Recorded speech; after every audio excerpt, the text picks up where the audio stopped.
हमारे साथ रक्षा विशेषज्ञ पीके सहगल जी जुड़ चुके हैं। सर बहुत बहुत स्वागत है हिंदी खबर पे आपका।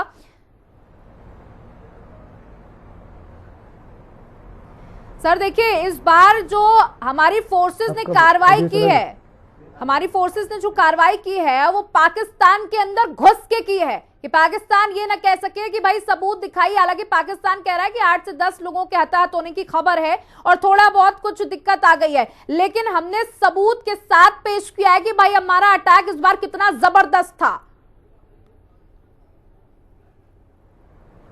देखो, हमारा अटैक इस समय बहुत ही बढ़िया था। ये पांच चीजें दर्शाता है। एक तो बहुत जबरदस्त लीडरशिप प्राइम मिनिस्टर की, दूसरा बड़ा शानदार coordination between the army, navy and air force, एक किस्म से एग्जेम्पलरी कोऑर्डिनेशन था। तीसरा, हमने बहुत बड़े पैमाने पर सीक्रेसी, सरप्राइज और स्पीड का इस्तेमाल किया। 20-25 मिनट के अंदर पूरा ऑपरेशन खत्म हो चुका था। हमने 9 टेररिस्ट के टारगेट्स को हिट किया। बड़े पैमाने पर वहां नुकसान हुआ है पाकिस्तान का, लेकिन पाकिस्तान जो है कह रहा है केवल 6 टारगेट्स हिट हुए। लेकिन इस बारी ना तो हमारी ऑपोजिशन पार्टीज और ना पाकिस्तान कह सकता है एविडेंस दीजिए, सबूत दीजिए। अगर आपको याद होगा, जब सर्जिकल स्ट्राइक की थी तो पाकिस्तान ने भी कहा एविडेंस दीजिए, सबूत दीजिए, और हिंदुस्तान की पॉलिटिकल पार्टीज ने भी। जब हमने बालाकोट में किया तो पाकिस्तान ने कहा अपने पेड़ों को गिराया और कौओं को मारा। इस बारी पाकिस्तान इस माफी की कार्रवाई नहीं कर सकता, लेकिन पाकिस्तान ने वो तमाम इलाकों को कॉर्डन ऑफ कर दिया है। अपने लोगों को सही बताना नहीं चाहता कि उसको कितने बड़े पैमाने पर नुकसान हुआ है। तो साफ तौर पे कह रहा है कि उसमें केवल 8 लोग मारे गए और 35 लोग घायल हुए, जबकि मेरे मुताबिक कैजुअलिटी जो है हॉरेंडस होंगी। वहां जितने भी लोग मौजूद होंगे सारे के सारे या तो मारे गए हैं या घायल हुए हैं। फिर साफ तौर पे ये भी दर्शाया गया, हिंदुस्तान ने जो कार्रवाई की, ये हमारा right of self defence exercise किया था। हमने किसी प्रकार से कोई मिलिट्री टारगेट, कोई सिविल टारगेट या कोई वाइटल इंस्टॉलेशन या कोई एयरबेस के ऊपर हिट नहीं किया। ना तो ISI को हेडक्वार्टर किया, ना पाकिस्तान की आर्मी को किया। केवल और केवल हमने right of self defence exercise करते हुए पाकिस्तान के टेरर नेटवर्क को बर्बाद किया है। हिंदुस्तान के प्रधानमंत्री ने साफ तौर पे कहा था, अमित शाह ने साफ तौर पे कहा था, डिफेंस मिनिस्टर ने साफ तौर पे कहा था कि जिन्होंने ये आतंकी हमला किया है पहलगाम में, हम उनको नहीं बख्शेंगे, उनके पीछे से आका है उनको नहीं बख्शेंगे। और बिल्कुल हमने वही कार्रवाई की है। और ये भी कहा था कि हम घुसकर मारेंगे, अब दुनिया में कहीं भी छुप जाइए, हम आपको बर्बाद करके रहेंगे। वास्तव में हिंदुस्तान ने वो करके दिखाया है। और हमारे प्रधानमंत्री की leadership, he was leading from the front. सारी रात प्रधानमंत्री जो है अपने घर के अंदर इस ऑपरेशन को क्लोजली मॉनिटर कर रहे थे। 2016 में जब हमने सर्जिकल स्ट्राइक की थी तभी भी प्राइम मिनिस्टर वॉर रूम में बैठे हुए थे, और 2019 में जब हमने बालाकोट स्ट्राइक की तभी भी वॉर रूम में बैठे हुए थे। बिल्कुल सर, ये नया भारत है, ये जीरो टॉलरेंस की नीति की बात करता है कि अगर हमारे आतंकवाद फैलाने की कोशिश की गई तो हम छोड़ेंगे नहीं। और ये कहा गया था साफ तौर पर कि इस बार प्रहार ऐसा होगा कि कोई सोच भी नहीं सकेगा, अगर छेड़ोगे तो छोड़ेंगे नहीं। बिल्कुल उसी माफिक जिस माफिक देश को अपेक्षा थी, जिस माफिक देश को आश्वासन दिया गया था, बिल्कुल कार्रवाई उसी माफिक की गई। इतने बड़ी मार लगाई है जिसका पाकिस्तान को अंदाजा ही नहीं था। पाकिस्तान हर प्रकार से तैयार था। उसके एयर डिफेंसेस डिप्लॉयड थे, उसके हवाई जहाज हवा में थे, लेकिन किसी भी मिसाइल को, किसी भी, पहली बात है एक भी हमारा सैनिक जो है बॉर्डर क्रॉस नहीं किया, एक भी हवाई जहाज ने बॉर्डर क्रॉस नहीं किया। और बिना बॉर्डर क्रॉस किए हमने स्ट्राइक की। हमने स्कैल्प मिसाइल का इस्तेमाल किया, ब्रह्मोस का इस्तेमाल किया और हैमर मिसाइल का इस्तेमाल किया, और साथ ही साथ हमने ड्रोन का इस्तेमाल किया जो कामिकाज़े ड्रोन थे, जो सुसाइड ड्रोन है। वो टारगेट के ऊपर आप देखो कुछ मिनट तक घूमता रहा। जब उसने टारगेट को आइडेंटिफाई किया फिर प्रिसीशन अटैक किया, लेकिन साफ तौर पे पाकिस्तान के एयर डिफेंसेस कंप्लीटली न्यूट्रलाइज थे। इसका मतलब हमने बहुत बड़े पैमाने पर इलेक्ट्रॉनिक जैमिंग की होगी और इलेक्ट्रॉनिक वॉरफेयर का इस्तेमाल किया होगा। पाकिस्तान के एयर डिफेंसेस जो है उनकी क्षमता, उनकी काबिलियत, एयर डिफेंस वॉरियर की काबिलियत है, साफ तौर पे दुनिया को नजर आई है। और हमारी तरफ एयर डिफेंस जो है बहुत ही बिल्कुल सर। और इसी बीच बड़ी खबर, जब मसूद अजहर का पूरा परिवार खत्म, इस वक्त की बड़ी खबर आपको दे दे, जो ऑपरेशन सिंदूर के तहत मसूद अजहर के परिवार के 14 लोग मारे गए हैं। ये बड़ी खबर आपको हिंदी खबर पर दे रहे हैं, जहां मसूद अजहर का आतंकी भाई भी मारा गया। कुल मिलाकर 14 परिवार के लोग मारे गए हैं, खत्म किए गए हैं। ये बड़ी खबर, बड़ी जानकारी आपको दे रहे हैं। देखिए, सूत्रों के हवाले अगर आप नंबर की बात करें तो माना जा रहा है तकरीबन 800 से 900 आतंकवादी ढेर किए गए हैं, लेकिन ऑफिशियली इस तरीके की कोई खबर नहीं है, लेकिन सूत्र लगातार यही बता रहे हैं। वहीं 14 तो देखिए अजहर के परिवार के लोगों की मौत हुई है। ये बड़ी खबर और ये जश्न की खबर है, क्योंकि ऑपरेशन सिंदूर भारत के बेटियों के सिंदूर को उजाड़ने का जिन्होंने प्रयास किया, आज भारत ने उनको मुंहतोड़ जवाब दिया और उसकी बानगी आप देख सकते हैं। 14 लोगों को मार गिराया गया है। मसूद अजहर के परिवार के 14 लोग, भाई भतीजे सब समाप्त। और ये भारत की कार्रवाई है। भारत गीदड़ भपकी नहीं देता, भारत सीधे प्रहार करता है, और प्रहार भी ऐसा जिसमें कोई बचने ना पाए, और टारगेट किया गया। और आपको बता दें, इस ऑपरेशन से साफ तौर पर यह साबित हुआ कि भारत टेक्निकली कितना ज्यादा मजबूत है। पीके सहगल जी, देखिए यहां मसूद अजहर का 14 लोगों का परिवार जो है वो समाप्त हो गया। और देखिए, जो हम कहते हैं कि हम गीदड़ भपकियां नहीं देते, हम तो सीधे कार्रवाई करते हैं, और कार्रवाई ऐसी होती है कि पूरा पूरा खानदान तबाह हो जाता है।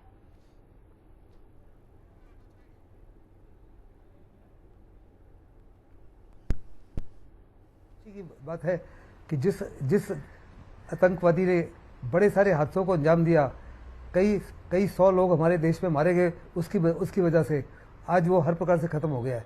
हमारी ज़बरदस्त कोशिश थी कि हाफिज़ सईद को और मसूद अजहर को ठिकाने लगाया जाए। हो सकता है कि हाफिज़ सईद के बारे में भी इसी बात की खबर आएगी। और साथ साथ जो आपने कहा कि 800 से 900 आतंकी मारे गए, मेरे मुताबिक ये आंकड़े सही नज़र आते हैं। अगर आप देखो, मुर्दके में और भावलपुर में एक किस्म से 5 स्टार होटल से भी बड़ी बिल्डिंग थी, बड़ी आलीशान बिल्डिंग थी। लड़ाई से पहले, धमाके से पहले और बाद का देखो तो कंप्लीटली उसको वाइप आउट कर दिया गया है। तो उसमें जितने भी लोग होंगे 100% वो या तो मारे गए हैं या गंभीर रूप से घायल हुए हैं। लेकिन पाकिस्तान जो है इसको एक्सेप्ट नहीं करने जा रहा।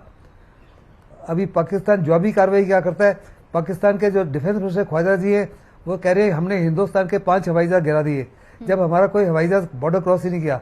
हमेशा पाकिस्तान झूठ बोलता है, अपने लोगों को मिसलीड करता है। फिर पाकिस्तान ने कोशिश की हमारे यहाँ अपने हवाई जहाज को भेजने के लिए, लेकिन जो उसके लड़ाके ने कोशिश किया बॉर्डर क्रॉस करने के लिए। सर देखिए, इस बार तो देखिए वहां की आर्मी झूठ नहीं बोल पाएगी, क्योंकि पाकिस्तानियों ने खुद वहां के वीडियो रिकॉर्ड कर करके सोशल मीडिया पर डाले हैं, तो कैसे झूठ बोलेंगे। हमारे साथ हमारे सहयोगी सुनील पौरुष अगले स्टूडियो से जुड़े हुए हैं, जो प्रेस ब्रीफिंग हुई है उसकी पूरी जानकारी देंगे।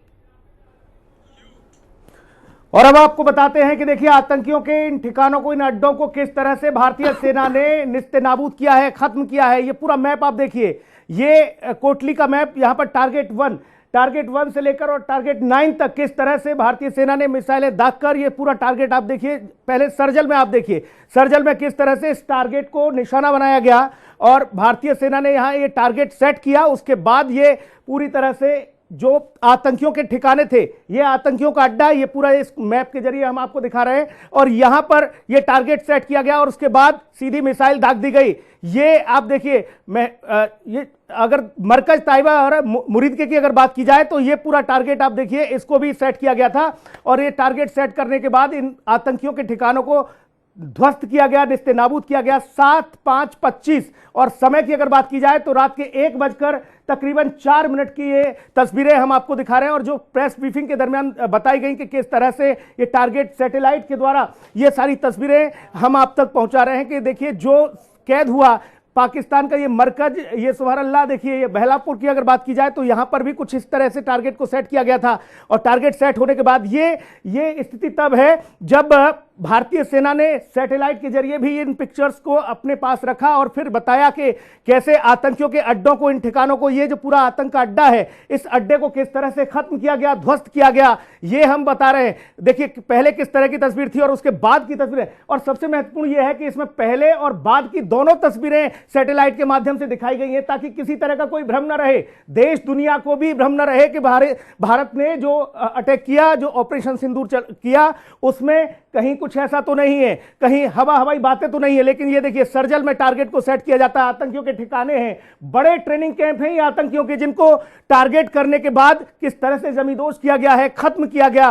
और मिसाइलें यहां पर दागी गई। ये देखिए किस तरह से मिसाइलें छोड़ी जाती हैं और उसके बाद फिर आतंकियों के अड्डे को खत्म कर दिया जाता है। ये सर्जिल में स्ट्राइक होती है और पहले देखिए ये टारगेट को सेट किया है। ये हम सर्किल में आपको दिखा रहे हैं ना, ये आप समझिए कि ये आतंकियों का अड्डा है, ये पनाहगार आतंकियों को यहां देने के लिए बाकायदा पूरा एक इन लोगों ने जो ट्रेनिंग कैंप बना के रखा था, उन सभी को यहां पर एक तरह से ये कह लिया जाए कि टारगेट किया जाता है। इनको पहले जस्टिफाई किया जाता है और उसके बाद इन पर अटैक किया जाता है। ये आप देखिए बड़े मैप में आप देखिए जब मुरीद के की जो आतंकी को बहुत बड़ा अड्डा है, बहुत बड़ा ठिकाना है ये, और इसी ठिकाने को पहले टारगेट किया जाता है। हालांकि यह भी ध्यान रखा गया भारत की ओर से कि किसी तरह से पाकिस्तान के सिविलियंस को कोई नुकसान न पहुंचे, आतंकियों के अड्डों को ही सिर्फ खत्म किया जाए। हालांकि पाकिस्तान आंसू बहा रहा है कि हमारे सिविलियंस भी मारे गए, ये तमाम सारी चीजें, लेकिन इन टारगेट्स, ये सैटेलाइट्स की तस्वीरें साफ तौर पर बयां करती हैं कि सिर्फ आतंकियों के अड्डों को ही खत्म किया गया। ये देखिए ये एक मिसाइल यहां से नीचे आता हुआ और फिर उसके बाद ये धमाका होता है और बड़ी संख्या में यहां पर आतंकियों का खात्मा कर दिया जाता है। और ये तस्वीरें सैटेलाइट के माध्यम से जब सामने आई हैं, पहले की तस्वीरें क्या थीं और बाद की तस्वीरें क्या हैं, ये बाकायदा इसके माध्यम से बताया गया है। और ये देखिए ये टेरर कैंप है, ये मरकज सुभान अल्लाह कैंप जो कि मुरीद के में था, इसको पहले टारगेट किया जाता है बाकायदा और फिर उसके बाद चुन चुनकर इन्हीं जो आतंकियों के अड्डे थे इनको निशाना बनाया जाता है और बड़ी संख्या में आतंक का खात्मा किया जाता है भारतीय सेना के द्वारा। ये कोटली की तस्वीर आपको दिखा रहे हैं। कोटली में देखिए बड़ा आतंकी नेटवर्क था जहां पर पूरी तरह से इसे खत्म किया गया। सर्जल की अगर बात की जाए, यहां सियालकोट सर्जल में भी कुछ इसी तरह से हमला किया गया भारत के द्वारा। और ये हमले के बाद अब पाकिस्तान पूरी तरह से घुटनों पर आ गया। हालांकि अब घड़ियाली आंसू बहा रहा है। सीधा सौम्या का रुख करेंगे। सौम्या हमारे साथ मौजूद है, हमारी सहयोगी। Saumya, over to you. बिल्कुल, तो देखिए मैप के जरिए हमने बताया कि तस्वीरें पहले क्या थी और जब भारत ने अटैक किया तो तस्वीरें क्या हो गई, सब कुछ नष्ट और नाबूद हो गया। हमारे साथ रक्षा विशेषज्ञ लगातार जुड़े हुए हैं, पीके सहगल जी जुड़े हुए हैं। पीके सहगल जी, देखिए मैप के जरिए ये बताया गया उस प्रेस ब्रीफिंग में कि हमने कहां कहां कैसे कैसे टारगेट किया और इससे हम कह सकते हैं कि how much technically we are strong. इसमें किसी प्रकार का कोई शक नहीं। जितने भी टारगेट हैं ये डेंसली पॉपुलेटेड एरियाज में थे, सिविलियन एरियाज भी थे और कई जगह जैसे भावलपुर वगैरह मिलिट्री कैंटोनमेंट भी साथ में थी, 31 कोर हेडक्वार्टर का भी नज़दीक था।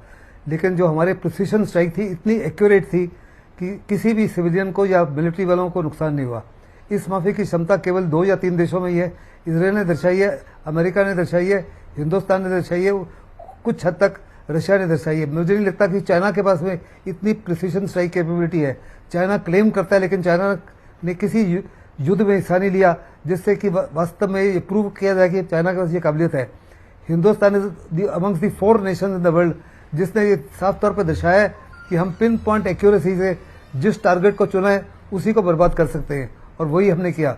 साथ ही साथ आप देखो तो हमने हर हमले के साथ में हमने उसकी सैटेलाइट्स के माध्यम से डैमेज असेसमेंट भी किया ताकि वो डैमेज असेसमेंट जो है लड़ाई से पहले या हमले से पहले क्या तस्वीर थी उसके बाद क्या तस्वीर है वो जारी करना बहुत लाजमी था।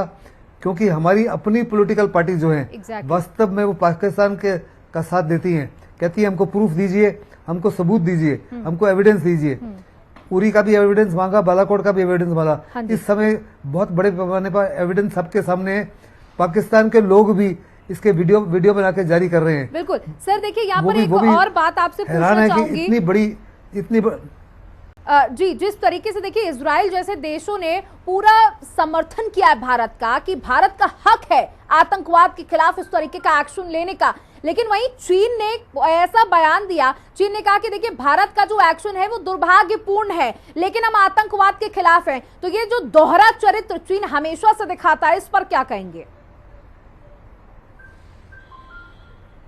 देखो चीन तो इस माफी की कार्रवाई करेगा क्योंकि चीन ने $65 बिलियन पाकिस्तान में लगाए हुए हैं और पाकिस्तान ने बहुत चीन का पैसा वापस करना है।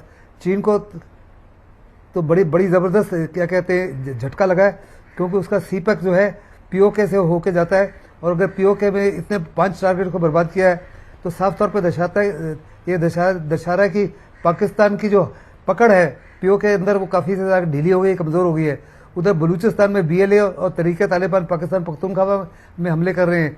चीन के पास कोई ऑप्शन ही नहीं है पाकिस्तान को सपोर्ट करना, लेकिन उसके बावजूद भी चीन कोई डायरेक्ट दखल नहीं देगा क्योंकि सिक्योरिटी काउंसिल में साफ तौर पे कहा गया कि जो पाकिस्तान ने कार्रवाई की पहलगाम में, उसके हिंदुस्तान का हक बनता है कि उन तमाम परपेट्रेटर को जस्टिस के सामने रखा जाए, लाया जाए। और हिंदुस्तान ने वही किया है, उनको वही जस्टिस दी है जो उनको मिलनी चाहिए थी।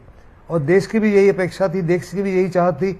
हमारे यहाँ जो 20 से 25 महिला जिन्होंने अपने हस्बैंड को खो दिया, जिन्होंने भाइयों को खो दिया, बेटे को खो दिया, 25 ऑफ देम, और एक पोनी राइडर था जो 26, उनको भी कुछ हद तक सेटिस्फेक्शन मिलेगी कि हिंदुस्तान ने बड़े पैमाने पर बदला ले लिया है।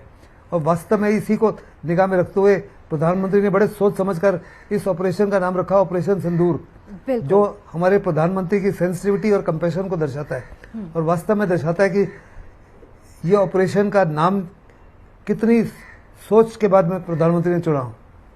सहगल सर, आपसे यह भी समझना चाहता हूं कि ऑपरेशन सिंदूर हुआ, इस ऑपरेशन सिंदूर के बाद क्या माना जाए कि अगला ऑपरेशन क्लीन के तौर पर होने वाला है इस टेरर के खिलाफ, आतंक के खिलाफ? देखो, अगला ऑपरेशन क्या होता है ये तो डिपेंड करता है कि पाकिस्तान किस वक्त रिटेलिएट करता है। हमने जो कार्रवाई की, साफ तौर पे कहा कि हमने अपना right of self defence exercise किया है। हमने दुनिया को साफ तौर पे कहा कि हमने 14 दिन पाकिस्तान को समय दिया था आतंकवाद, पहलगाम के बाद आतंकवाद के खिलाफ कार्रवाई करने के लिए, लेकिन 14 दिन पाकिस्तान डिनाइल मोड में रहा, किसी प्रकार की कोई उसने कार्रवाई नहीं की। और हमने वही कर दिखाया जो हमने साफ तौर पे इशारा दिया था। सर, कार्रवाई की उम्मीद क्या करें सहगल सर, क्या उम्मीद करें पाकिस्तान से, क्योंकि वो तो हाफिज सईद जैसे मोस्ट वांट आतंकवादियों को और पनाह दे रहा था, उन्हें सुरक्षित इलाकों में ले जा रहा था। पाकिस्तान तो एक लेयर नहीं, 2 लेयर नहीं, 3 नहीं, कम से कम 4-4, 5-5 लेयर सिक्योरिटी की प्रोवाइड की हुई थी। हाफिज सईद को, मसूद अजहर को, लखवी को, सलालुद्दीन को, फजलुल्लाह खान को और दाऊद इब्राहिम को। उसके बावजूद हमारे प्रधानमंत्री ने साफ तौर पे कहा था कि इनको जहां मर्जी छुपा लो, हम इनको डिटेक्ट करेंगे, ट्रैक करेंगे और घुस कर मारेंगे, दुनिया में चाहे जहीं भी। और वही हिंदुस्तान ने कर दिखाया है। इसमें से कितने आतंकी के आका मारे गए हैं ये तो मैं नहीं जानता, ये तो पाकिस्तान को पता होगा, लेकिन आहिस्ते आहिस्ते ये सब कुछ सामने उभर के आएगा। लेकिन मैं ये यकीन कर सकता हूँ बहुत बड़े पैमाने पर। मैं लौटूंगा आपके पास, इस बीच बड़ी खबर का रुख करते हैं। बड़ी खबर ऑपरेशन सिंदूर से जुड़ी हुई। ऑपरेशन सिंदूर पर सेना का बयान सामने आया, ये बड़ी खबर आपको बता रहे हैं। ऑपरेशन सिंदूर हुआ रात 1:05 पर और 1:30 तक, यानी 25 मिनट तक ऑपरेशन किया गया। आतंकियों के 9 ठिकानों को तबाह कर दिया गया, खत्म किया गया। पीड़ितों को न्याय के लिए ऑपरेशन सिंदूर जरूरी था। प्रधानमंत्री नरेंद्र मोदी ने इसका नाम बहुत सोच समझ कर रखा है। ऐसा तमाम हमारे रक्षा विशेषज्ञ बता रहे हैं कि ऑपरेशन सिंदूर आखिर क्यों किया गया। रात 1:05 पर यह हलचल हुई और उसके बाद पाकिस्तान को, इनके आतंकियों के 9 अड्डों को तबाह कर दिया गया। 25 मिनट तक यह कार्रवाई की गई है। 25 मिनट में बड़ी तादाद में आतंकियों के अड्डों को तो खत्म किया ही गया, आतंकवाद का भी खात्मा किया गया है।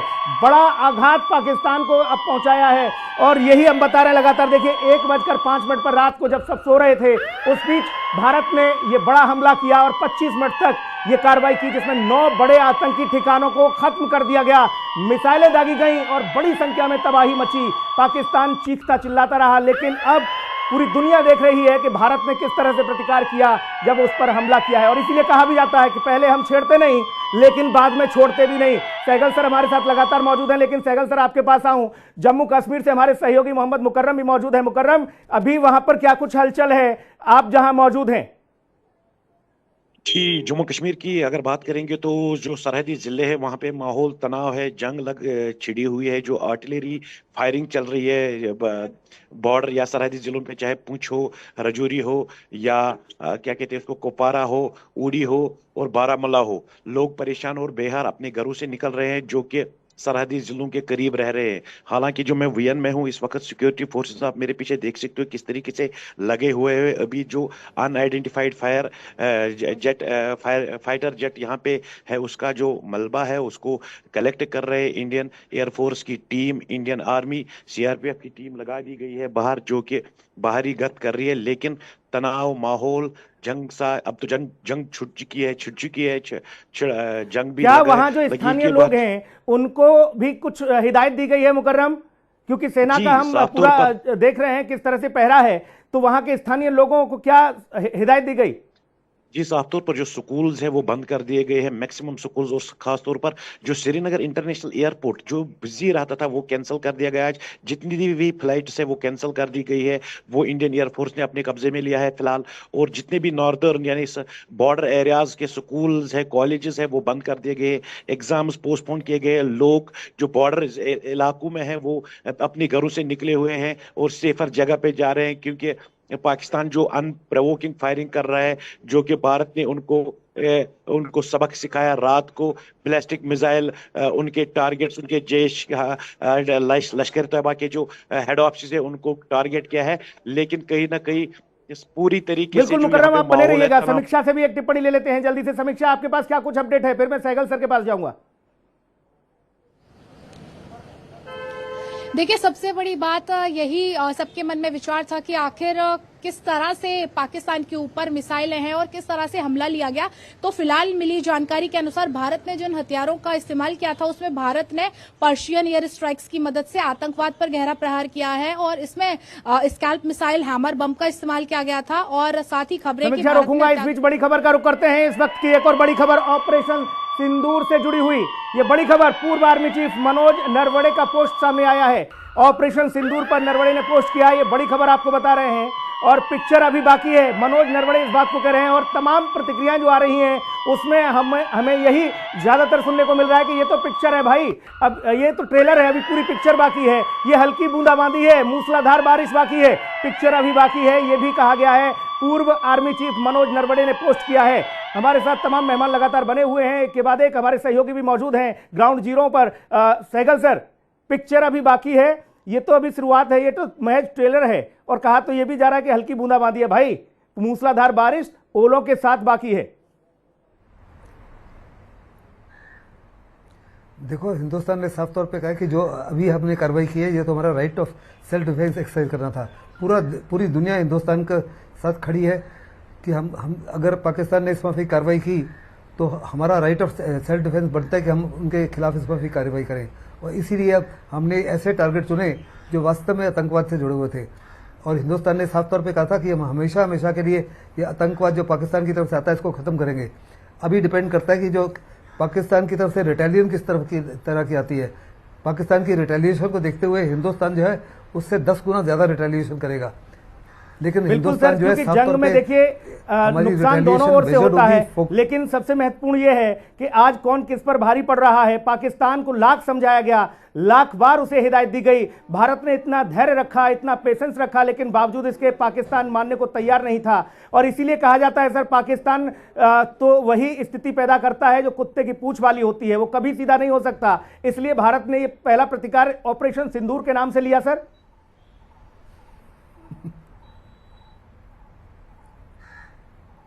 ऑपरेशन सिंदूर का जो नाम लिया है साफ तौर पर दिखाता है कि हमारे प्रधानमंत्री की सेंसिटिविटी और कंपैशन।